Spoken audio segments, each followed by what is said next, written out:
अशा पद्धतीने car parking करायला जमली ना तर तुम्ही ड्रायव्हर झालेच म्हणून सांगा।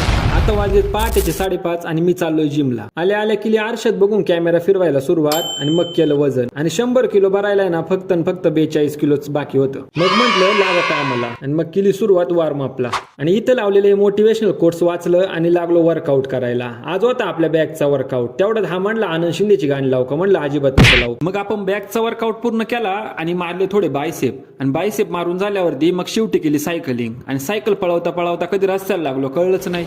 आणि आलो घरी आल्यावरती आंघोळ वगैरे केली आणि आपला खुराक खाऊन बसलो आपल्या रोजच्या कामाला। मग आपलं काम वगैरे उरकून निघालो होतो गावात, कारण आपलं बँकेतही थोडं काम होतं आणि गावात जात असताना असं काहीतरी पाहायला मिळालं। खरं तर ना हा ऍक्सिडेंट नव्हता, त्याने रस्त्याच्या कडेला ना एकदम सुरक्षित अशी गाडी पार्किंग केली होती। असो मग आलो बँकेत केवायसी करायची होती म्हणून आणि ते झालं आणि आपल्या बीसीए स्टुडंटला पैसे काढायचे होते। मग एटीएम मध्ये येऊन पैसे वगैरे काढले आणि आलो गावातल्या स्वामींच्या केंद्रात। श्री स्वामी समर्थ।